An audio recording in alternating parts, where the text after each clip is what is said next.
give me my energy, Goku. Now go over there. I'm waiting. Go over there. Fuck, damn it. Go. Just. Thank you. Okay. No, god damn it, come on. Just get the fuck. Oh. Let's use jumping to aim for the goal. This is it, boys. We're getting serious here. Oh, at least because I'm not wearing my hat. You know, I should probably get the hat on. I always wear that shit. Oh man, I can't believe I'm actually thinking about getting a 360 just to cover that game. Like, I hope I come to my senses before it's time to do that. Good evening, folks. I got another Bladeslinger vlog for you, and the top good discussion tonight are motion controls. So I'm playing a very motion controls heavy game tomorrow. Unfortunately, not a very good motion control centric game. But because of that, I've sort of been thinking about motion controls as of late, and in particular, when they work and when they don't work.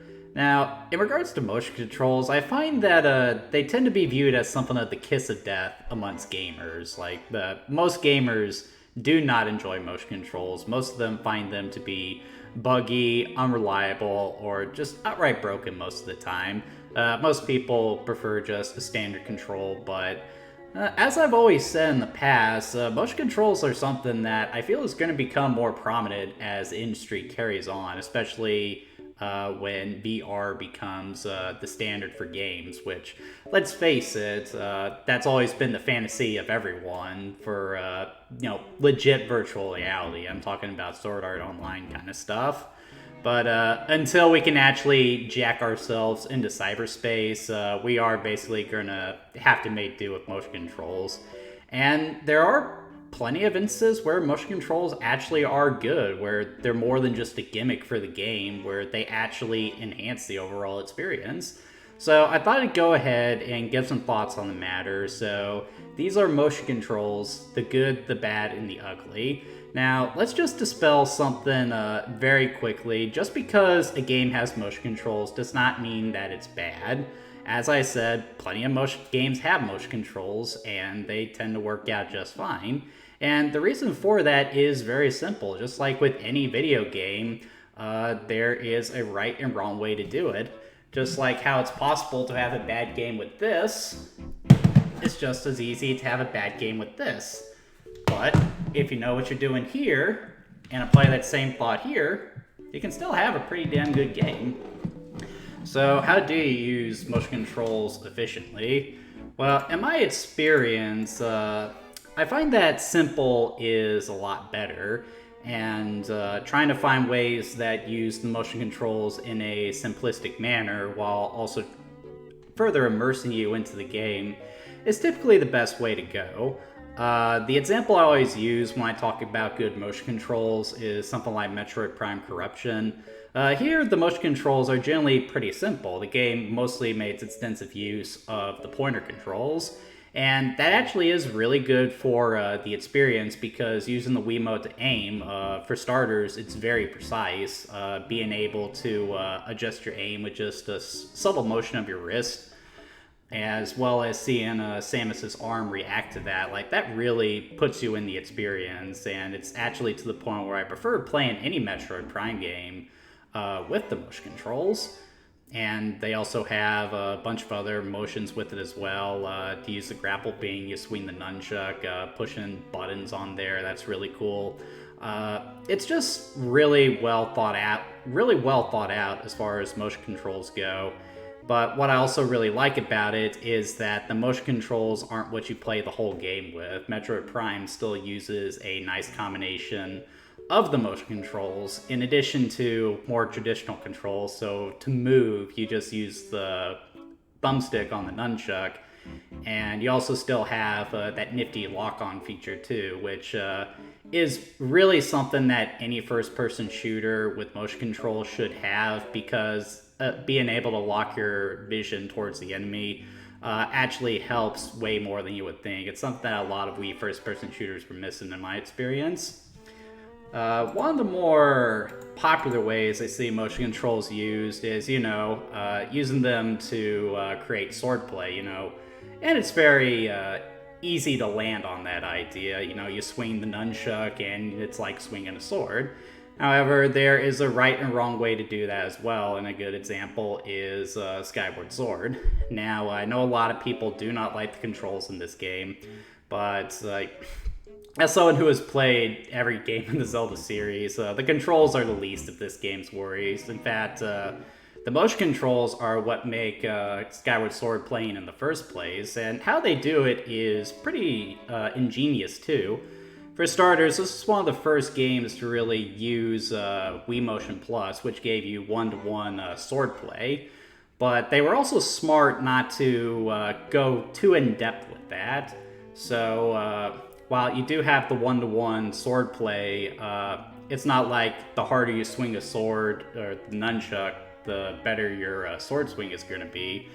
Instead, you can move it subtly, but if it detects you moving it faster, then that activates basically an attack animation for Link, but it's still going to follow the direction that you use. And it's very clear that Nintendo put a lot of time and work into polishing that to make sure that it did work. And because of that, the combat Skyward Sword is very satisfying. Again, like, when I think of all the fun times I had with Skyward Sword, like, most of them center around the duels with the boss fights, like Gear in Here, or, you know, all those ones. It's really cool. So, yeah, another example of motion controls being used effectively. Even for something very simple, like, people often frown upon Wii Waggle, which is where gameplay just boils down to going like that. But in some instances, that actually can work out well. A good example would be Donkey Kong Country Returns. While I do agree with people that it's annoying that you have to shake the Wiimote in order to roll, that really should have just been a button press. It is a lot of fun to have DK be on the ground by shaking the Wiimote and nunchuck like that, because, you know, it makes you feel like it's you who's being on the ground. Like, it, you know, adds to the immersion. And that also goes hand in hand in instances where Donkey Kong is just laying into bad guys. It feels like you're the one who is delivering the punches. It's a lot of fun. Even for combat-heavy games like Mad World and what have you, I find that just simple motions on top of the standard controls can really enhance the experience as well. Like, in Mad World, most of the motion controls are used for finishing moves, like what you're seeing right there, shaking it to just pummel a guy, pushing down to snap their spine and do all that stuff. Like, it really makes you feel like you are Jack Kamen and you're ripping these guys apart, which might be a little disturbing for some people, but it's part of what makes the game so much fun to play. Now, those are instances of motion controls working out, and if you've played some more recent games, like Resident Evil VR, for instance, you'll find that a lot of those, while that design mentality carries over into it, like Resident Evil 4 is my go-to example of how to do a VR game, because everything in it just works so flawlessly. And everything I've talked about so far applies here, and it also avoids some of the pitfalls that often come with motion controls as well, and that serves as a good segue into those issues. So, the one thing that I really hate in motion control heavy games is when the motion controls are very much just a gimmick. When, you know, now a lot of people might say, well, by virtue of having motion controls, the game is gimmicky. Not necessarily. Like, I don't think Resident Evil 4, Metroid Prime 3, Skyward Sword, or any game like that would be as much fun to play if they didn't have the motion controls. But there are some instances where you just kind of feel like they are using the motion controls because they have them, not necessarily because, you know, it would enhance the experience to do so. So, like in Half-Life Alyx, for example, the hacking puzzles where you have to, you know, line up the lights or something, that's really tedious. You know, would have just been easier to cut that out. Even in Metroid Prime 3, you know, just something like tapping in keypads or enemies that very specifically use the pointer stuff, that can be a little frustrating. Or even in Zelda Skyward Sword, like, that has a lot of gimmicky motion controls in it as well. Keeping the gimmicks to a minimum is, probably the best way to do it. Like, the example I always use when describing motion controls is that it's best to have motions relegated to what would typically be the sticks rather than button presses and what have you. And that sort of goes into my next point, and that's when you try to have motion controls take the place of actions that should be used for, just button presses. When it comes to Legend of Zelda Twilight Princess, there were 2 games that launched, and that was the GameCube version and the Wii version. And most people overwhelmingly preferred the GameCube version because, it just felt more natural because you used a traditional control scheme. Now, it's not to say that the controls on the Wii were bad, but again, they just felt kind of gimmicky. Using the motion controls, the pointer to aim your bow and slingshot, that worked just fine, but using it for swordplay, it wasn't really the best because all it really boiled down to was shaking the Wiimote. It didn't really matter how you swung it. And because of that, combat was a little more unreliable. Like, the controls in Twilight Princess were very tacked on, and that is very much the case because when Twilight Princess got its last delay, it came about primarily because Nintendo wanted to work on a port for the Wii to take advantage of the motion controls, but they also didn't have time to really re-engineer the game to do it, and, Wii Motion Plus wasn't a thing, so yeah, not a good idea to do games like that. But the number one worst way that you can do motion controls badly is if you try to play the whole game with motion controls. I hate it when games do this because, as I said, motion controls are best used for simple actions. Simply pointing at the screen, that's just fine.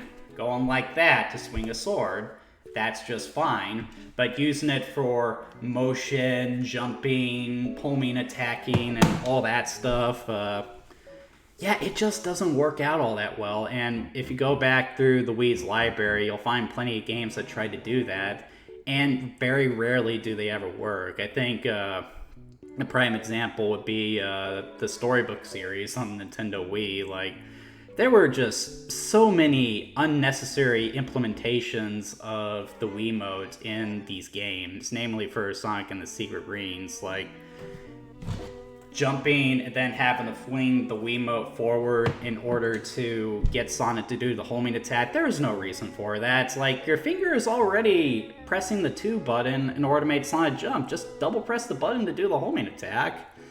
Having Sonic go like this to make a move around the screen, also a little awkward because, it's not clear where the barriers are a lot of the time. And with the way the game is designed, it's also very awkward. Like, just trying to play the whole game with motion controls just isn't there.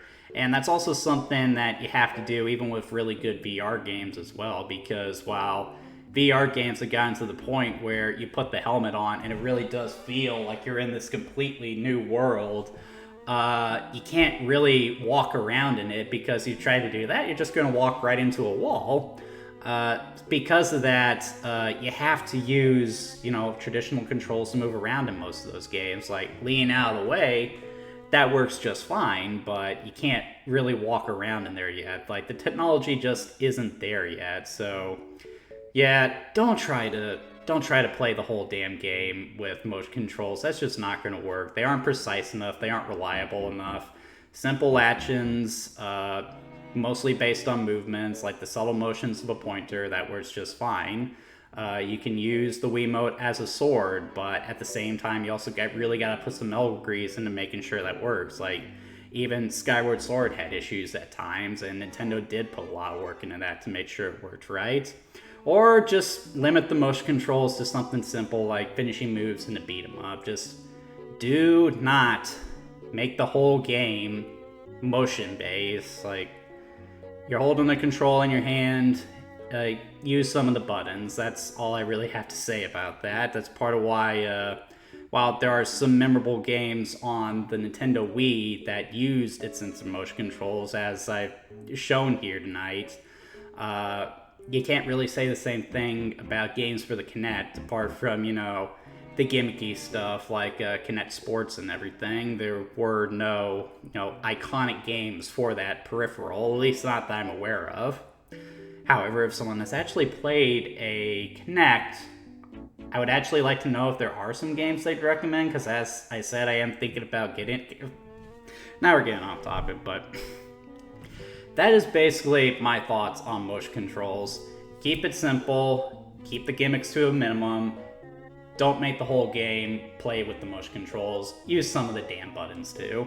That's going to do it for this vlog, guys. I'll see you tomorrow for the showcase.